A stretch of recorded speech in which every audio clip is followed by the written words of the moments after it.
Moi ben, pois, señora alcaldesa, señoras concelleiras, señores concelleiros, autoridades lucenses de nacemento, de corazón, grazas pola vosa presenza esta noite aquí na Praza Maior.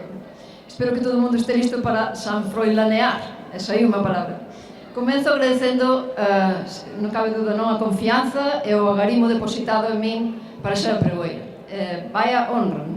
É un privilexio estar diante de todos vostedes para dar apertura á festa máis destacada da provincia, non? Por non decir do país. Contolles que no mes de xullo, tal como comentaba Maite, ao remate da miña presentación do libro No vello cárcer, aquí ao lado o libro A Conciencia, a Consciencia, non? A ciencia que nos rescatou da pandemia, a conselleira de Cultura, Maite Ferreiro, chegouse a min a facerme semellante proposta, non? Coa emoción do momento fixo que aceptara de inmediato, como non? Grazas a todos os grupos políticos, e quería destacar do Concello polo seu voto unánime, que para que a pregoeira fose esta científica. Sen lugar a dúbidas, honrarme desta maneira lévame a sentir por sempre Lugo moi preto. Como boa científica, sou máis de entregarme aos feitos que ás lerias, e por iso percorri 8.000 km que separan Houston de Lugo para subir en carne e oso a pregoar neste balcón do consistorio. Aquí me mandaron vir, aquí vin e aquí cheguei. Dígolles que ben mereceu a pena. Con ilusión os sacrificios convértense en fume e os esforzos recompensanse por si mesmos. Tamén lles digo que esta media hora que me queda de pregón procurarei non desperdiciada. A ciencia dinos que as persoas temos 5 necesidades fundamentais, non? As fisiolóxicas, as de seguridade, as de pertenza, as de autorrealización, as de reautorrealización e as de recoñecemento. Pois ben, podo asegurarlles que esta última teño a ben cumprida na miña terra. Moitas grazas por render eloxio a esta vida en tránsito, non? Que me impulsa a seguir construindo pontes. Asegurolles que síntome todo o contrario a unha desarraigada. Síntome, se mo permiten, e se mo aceptan, unha lucense de corazón. Xa van 229 sanfroiláns, que non son poucos. Intelectuais, escritores, artistas, xornalistas, historiadores, músicos tiveron o privilexio de pregoar e facer historia na cidade amurallada. E non vivimos máis que para outra cousa. Maila que xa saben, o estigma de que Lugo é unha aldea grande onde ten cabida os da cidade e os da periferia, teño que confesar que para unha de terra xa que lle encomenden dar este pregón é emocionante e intimidante ao mesmo tempo. Pregoarei en ondas perifecias dos entrañables Pelúdez e Filomena aquí presentes, os meus respetos, nin de José Trapero Pardo, nin de Anxe Fole, nin de Pepito Chimineas ou dos Caribolos. Non é por menospreciar as temáticas sanfroilanas que de interese dos presentes, senón porque os pregoeiros que me precederon xa se encargaron moi ben de facelo e eu estou moi lonxe de igualarme. Tampouco pensen, os non tan simpatizantes, que a ver logo con que nos ven iluminar esta que chega de fora.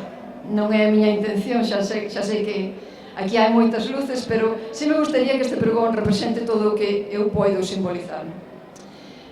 Pois ben, como dixo Maite, eu nacín en Bertoña, no Concello da Pastoriza, na Terra Chá, nun lugar ao que agora lle chaman o rural.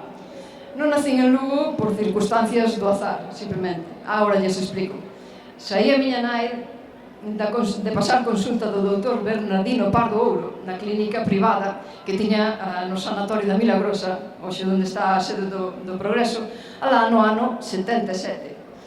Ela saía convencida que estaba de parto, mas o prestixioso doutor tiña a teima que non era así e mandoulle volver en 2 semanas á consulta. Ben, nada máis chegar a Bertoña, as contraccións aumentaron e meu pai arrancou con miña nai e con miña avoa de volta cara a Lugo no seu SEA 600 a 120 km por hora. Mas a bioloxía non se puido reprimir e houve que facer unha parada de emerxencia á altura do Salto do Can na curva de Saldanxe. Ben, foise dar a fortuna que ali, onde malamente aparcou, vivía unha parteira que prestou seus prezados servizos no momento máis preciso.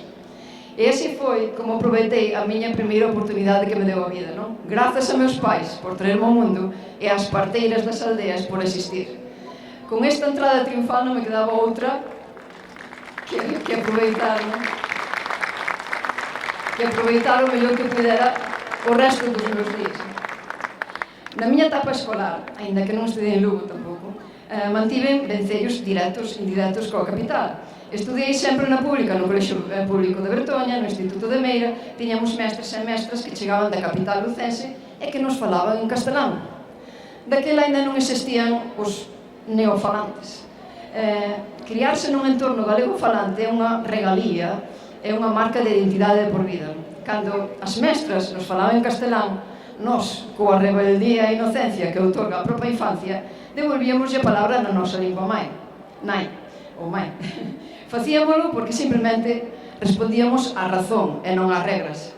A neurociencia danos unha boa razón.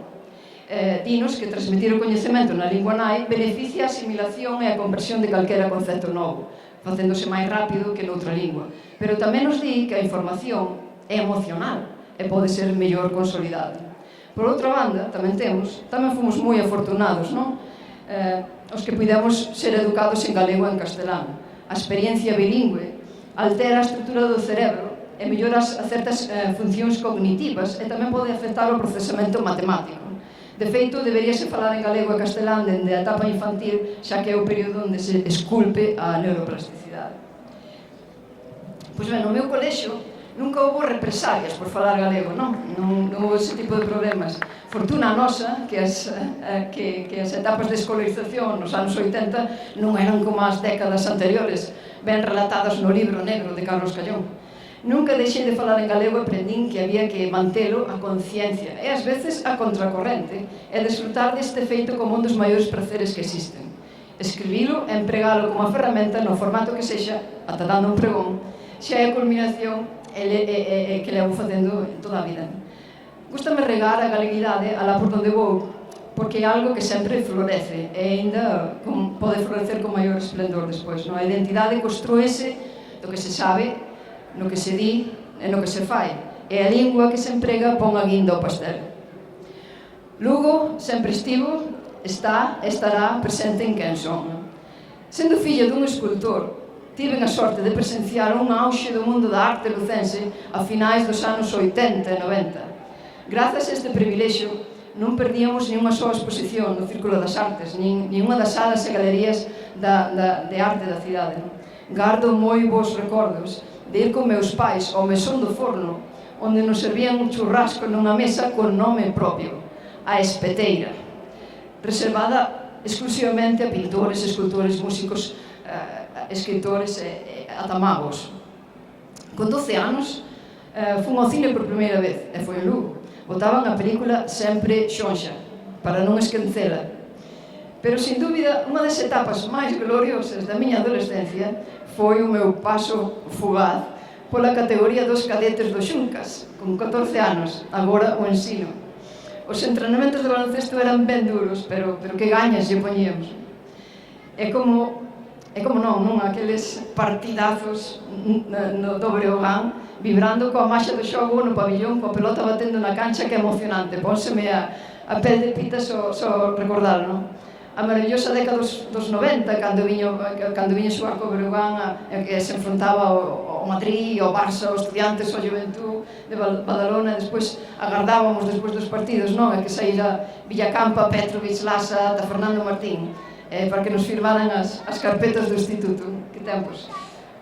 Os anos pasaron e unha vez máis o azar quixo separarme de Lugo. Convencida xa dende EXB que quería estudiar bioloxía, xusto o ano que rematei foi cando quitaron bioloxía do campus lucense e marchei para Compostela. Lugo sempre quedaba de paso, cada fin de semana collía o autobús da Freire aquí ao ladiño, o domingo á noite, e regresaba o venres á tarde á casa.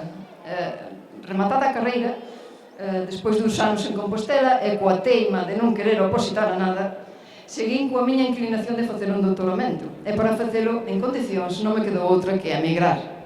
Fíxeno grazas a unha bolsa predoctoral que me concedera a Universidade Autónoma de Barcelona. E unha vez máis, Lugo foi o punto de partida. A miña peregrinaxe comezou baixando pola rúa Castelao cara á estación do ferrocarril.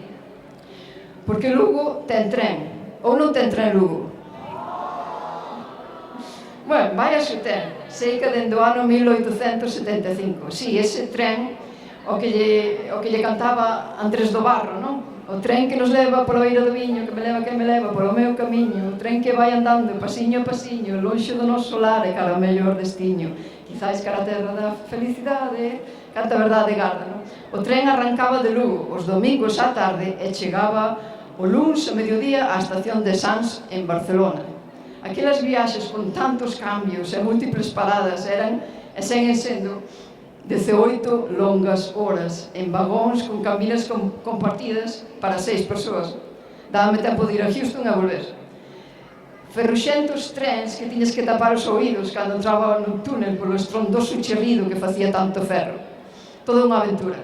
A maioría dos ocupantes eran emigrantes galegos na miña ben querida Cataluña tamén, non? Que volvían cada certo tempo ás aldeas galegas a ver a familia e, sobre todo, a encher as maletas de produtos da terra. De cada vida poderíase escribir un conto cunqueiriano, digolles ben. Ese tren era a miña conexión coa casa, que me levaba e me traía ata que xa non me trouxo máis. Maila, é verdade que Lugo precisa un tren de alta velocidade, polo que hai que loitar e merecémolo. Un tren que nos comunique con axilidade e non nos roube o tempo. E, sobre todo, un tren que te leve, pero que se acorde de traerte de volta. Aos 5 anos da capital catalana seguironlle 4 máis como a investigadora postdoctoral en París e despois tocou tomar rumbo ás Américas para sentar o niño e continuar labrando a profesión. Para moita xente, as científicas e os científicos, pois, ben, que partimos para formarnos e traballar fora, non somos emigrantes. Ben, prefiren chamarnos cerebros fugados. Os que saímos na procura dese impulso aventureiro, como sentenciaban dende Madrid, non? Pois ben, saímos na procura de oportunidades que a nosa formación merecía e levamos xa décadas de fugas invisibles.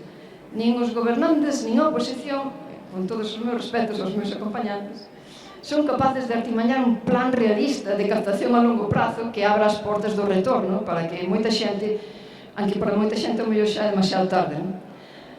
Pero sí, que se pode construir pontes que acheguen a diáspora científica a Galicia e que axude a reter os que aínda non se marcharon. Porque, en realidade, prezados lucenses, os de fora sempre estamos presentes, aínda que non sempre en corpo. Podemos crear programas de mentorado, colaboracións científicas e abrir as portas dos nosos laboratorios no exterior para estancias da rapazada galega, non? Moito por facer, queda moitísimo por facer e nesta na sociedade non tan globalizada, tan comunicativa, temos que seguir apoiándonos uns aos outros. Saben vostedes que as galegas e galegos temos a enorme capacidade de buscarnos a vida en calquer recuncho do mundo. E emigrar vai a carón da nosa definición. Xa o decía o lucense Roz Carballo no seu libro Mito e Realidade da Terra Nai. Pode que o primeiro libro, penso non, de divulgación científica escrito en galego no ano 57, todo o galego camiña pola vida con esa especie de extraño meicaio que levanos como un destino, levanos sempre a un lugar. A migración é un fenómeno constante, mas a migración de agora, como a todo, non é a de antes.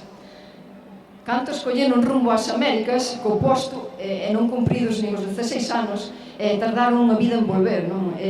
Cando o fixeron non recoñecían o que deixaran atrás e ninguén o recoñecía a eles. Falaba e debuxaba desta dor o señor esculpido aquí en bronce que temos aquí na Raíña, non? No seu sempre en Galiza, dicía: síntome emigrante e declárome incorporado a Galiza emigrante, non? A nosa emigración pareceme o erro máis terrible que cometeu Galiza, se que se trata dun movimento consciente e non dun impulso involuntario e fatal.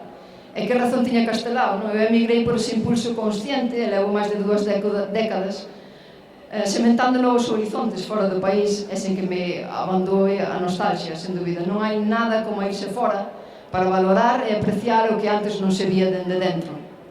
O primeiro que facemos os galegos e galegas cando chegamos a unha terra descoñecida é buscar veciños. Nos centros galegos, nas comunidades galegas no exterior, as raíces da diáspora son frondosas. Somos máis de 500.000 hoxe en día de galegos e galegas que vivimos fora, e de quen, desgraciadamente, poucas veces se fala. Abrazamos o galicianismo e o galeguismo que nos fai estar máis preto da nosa terra e logo emerxemos a fortaleza de crear pontes. Nunca dubidei que os frutos do meu sacrificio e traballo en investigación repercutirían na sociedade galega, non? E iso é o que me motiva. Pero non nos pidades, con certa intención egoísta, que regresemos facer pola matria desde dentro, xa que séculos de historia demostran que non é necesario estar presente para avanzar no desenvolvemento do país. Porén, abrídenos todas as portas da muralla e con elas que cheguen os aprecios para establecer sólidas pontes entre Galicia e a diáspora. Permitídenos que os que residimos no exterior tamén nos integremos na sociedade galega, non participemos activamente porque temos moito que aportar. Non fagades que a nosa existencia quede só nun espellismo.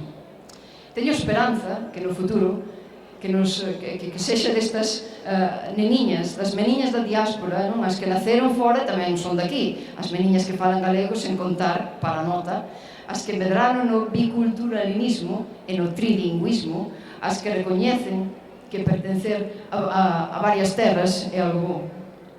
Cando me preguntan como vexo a miña terra dende a Galicia exterior, respondo que non a vexo nada mal. A xente é socialista, é un consumo importante para a economía, xurdiron festas que sei que son tradicións, xurde a defensa polo patrimonio e a devoción pola música e a cultura popular, que oxalá calle, que faríamos sen os impulsores da identidade cultural que traballan de arreo con tanta ilusión dende o asociacionismo. A xente non se quere quedarse en nada. O que non se atopa en Lugo, logo non existe. Valórase a boa conversa, que ven sendo a ferramenta para transformarnos, levar unha vida máis plena e ser mellores persoas.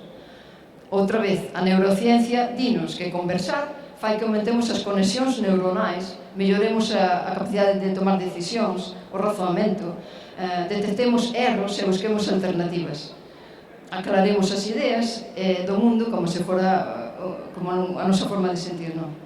Porén, tamén percibo moita obediencia, resignación ante tanta normativa, non? Caia pandemia que caia. Vexo moita lei vestida de beneficios sociais que fai a xente máis amarrada, menos libre e con menos ambición para medrar. Percibo certa frustración laboral, non? Porque non sempre repunta quen loita, ou mellor por falta de apoio a quen o merece. Tampouco vexo drama nin desprezo en todo isto, incluso cando a saúde non é prioridade e a indignación de moitos males remata a golpe de gústame no móvil, non? Sen outra acción. Dame mágoa, moita mágoa, que a xente nova con carreira galle menos do que merecen. Vívase máis ilusión e as súas capacidades se vexan minguadas. Pero Lugo vai a mellor, non? Porque é unha cidade afable e vivir aquí é un luxo. A grandiosidade e o poderío da cidade amurallada é a envexa de calquera civilización. Lugo realza a arte, a arquitectura, a música, a literatura, a riqueza cultural dunha cidade dinámica. Ben sabemos que o noso patrimonio xenético non define o noso destino, polo que, botando man da cultura, adquirimos unha enorme forza para modular a plasticidade do noso cerebro, mellorando a memoria, as sensacións, as emocións, as percepcións, que se modulan coa diversidade cultural e o ben-estar social. Desexo que Lugo sexa aínda máis potencia, con proxección internacional, de vanguarda, innovación, con espazos abertos e participativos, máis apoio á investigación no campus, sen desprotexer o patrimonio histórico e cultural que caracteriza a cidade. Aposto fortemente pola empatía da xente, pola xenerosidade e o vou facer dunha sociedade respetuosa e agradecida. Pero, sobre todo, aposto pola xente nova, polo xermolo do que está por vir, non? Unha rapazada que busque alicertes, que desperten as inquietudes sen poñerse teitos, que non se conformen con calquera cousa, máis reivindicativa e menos mansa. Porén, tamén son consciente que eu non estaría hoxe aquí, aparte que me invito o Maite, pero ben, subida como protagonista, se non fora polas mulleres da provincia que se dedicaron a traballar duro e queixarse pouco ou nada. Non deixo de emocionarme ao pensar nas mulleres.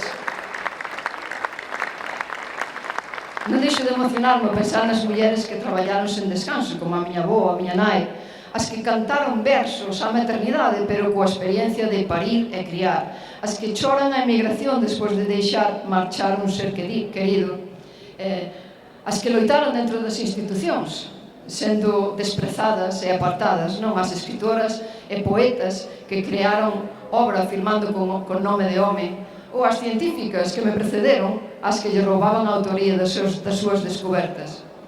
Non podemos esquecer as que abriron camiño fai varias décadas, porque aí está a valía e o heroicismo.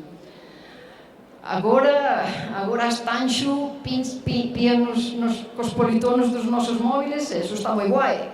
Pero non esquezamos, décadas antes, as de Leiría facían recollidas das letras e cantaban polas parroquias. Guadi Galego dáballe os acordes as paroladas filosóficas de Berrogueto nos baixos das crechas, ou Mercedes Peón, que despois de rapar a súa longa fermosa melena, subía aos escenarios a berro seco as cantigas recollidas das aldeas ao son da gaita e batendo cunha pedra o sacho nos escenarios, non? Era impresionante. Admiración por aquelas escasas parlamentarias alá nos anos 80, rodeadas de tanta garabata, como as ben queridas María Xosé Porteiro e Pilar García Negro, que aquí está presente, que co seu talento e vocación erguían a dignidade das mulleres sen facer espavento ningún. Lucenses, como a admirada Marica Campo, tamén presente, e Margarita Ledo, que deixaron e seguen a deixar a pegada nas letras e nas artes cinematográficas, non? En resumo, a todas as pioneiras que labraron a terra rancia, seca, dura, para que anos despois fose fructífera, nutrida e productiva, e deste xeito, as que chegábamos, como a patacas de cedo, tivésemos unha boa medra. As que, en definitiva, traballaron duro en circunstancias máis desfavorables que as que nos toca lidar agora, as que se relevaron dende a invisibilidade e ganaron todas as batallas. E permítanme seguir a miña viaxe e que lle vai poñendo fin. Ben, adapteime a novos fogares que me acolleron, non? Aprendín linguas, a respetar outras culturas e xentes. Despois de 4 anos en París, aterramos, o meu home máis eu, nos Estados Unidos no ano 2010, con 2 maletas e unha nena debaixo do brazo. Nada máis chegar, traballei con ganas e brindáronme máis oportunidades das que me facían falta. E comprendín a dimensión real do apoio á investigación científica. Ainda ben non levantamos na cabeza dunha pandemia desafiante que sacou o mellor e o peor de cada un de nós e deberíamos de sacar leccións. A pandemia deixou máis de 4.000 mortos en Galicia, unha sociedade máis feble de saúde. Dos aplausos aos sanitarios viñeron as pedradas e parece que non aprendimos nada. Este maltrato pode levar a unha situación insostible e perigar unha sanidade pública de calidade. O persoal sanitario non se pode asfixiar. Nunca deixaron de ser esenciais e hai que coidalos para que eles nos coiden a nos ben. A boa información tamén, non?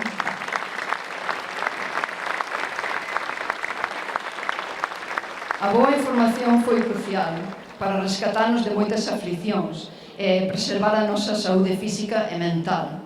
Temos que escoitar voces que achegan a información contrastada, validada, rigorosa. Non nos deixemos distraer polas frivolidades que nos quitan folgos e rouban o noso tempo e que non importan para nada nas nosas vidas. Esquivar os discursos incoherentes e populares que non amosan empatía coa xente, non? Pero que conseguen mobilizar as masas. A ciencia trae saúde, non? Alimenta o coñecemento e disipa os medos, beber dela danos alentos e esperanza. Teño un soño que nos vindeiros anos nos acheguemos a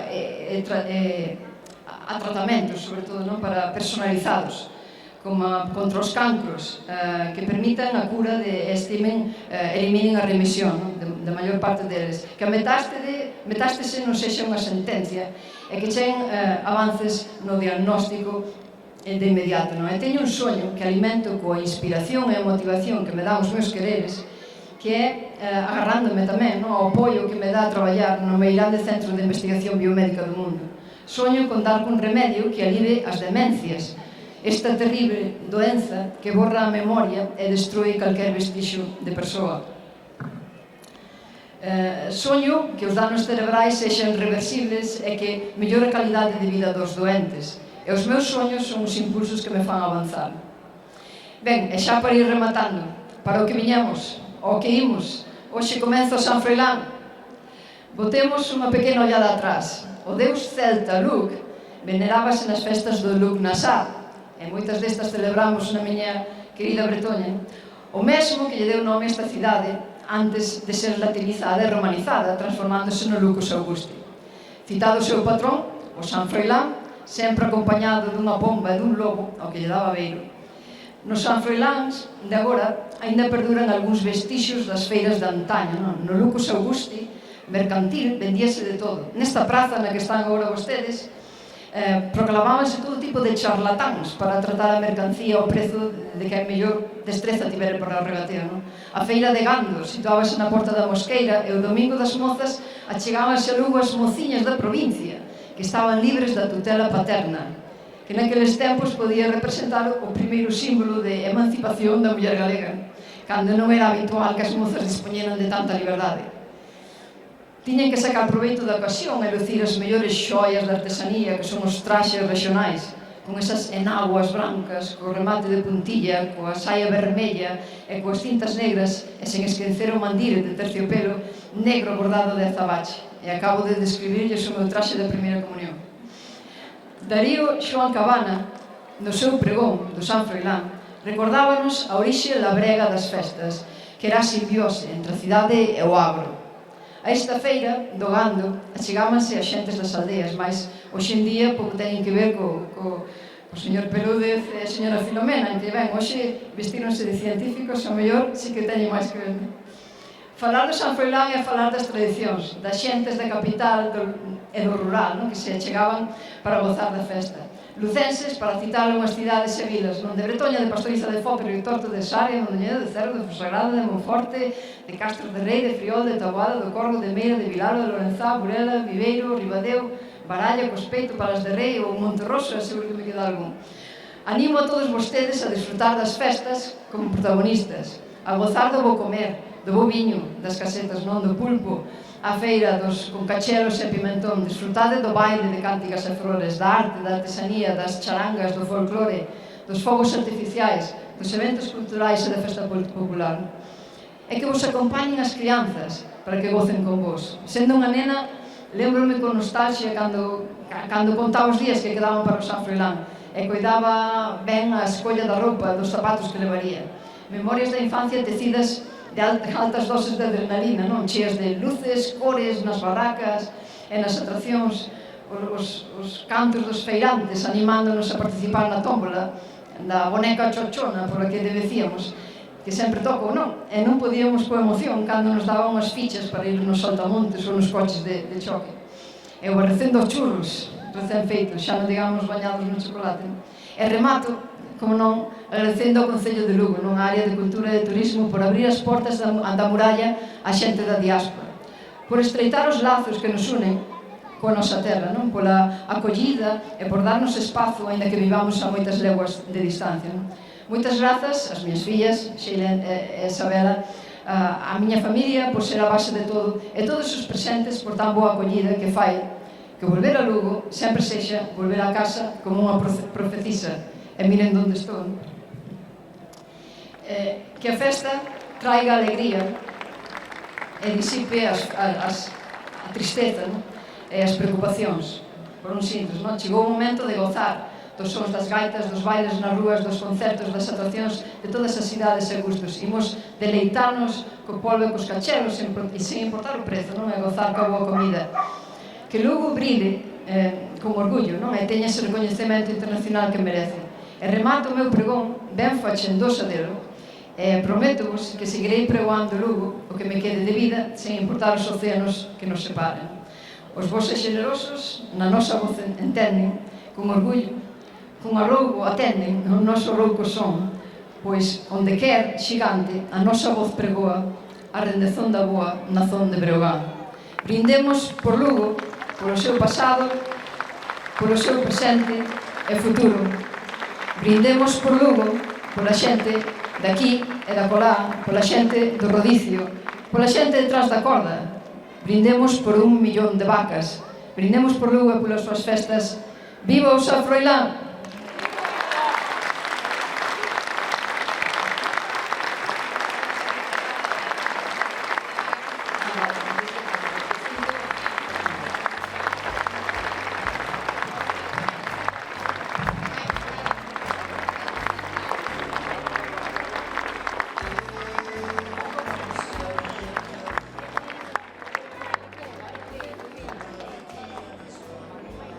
vamos contar hacia atrás, Maite, axúdame a decir o que vamos facer, de 5 hacia 0.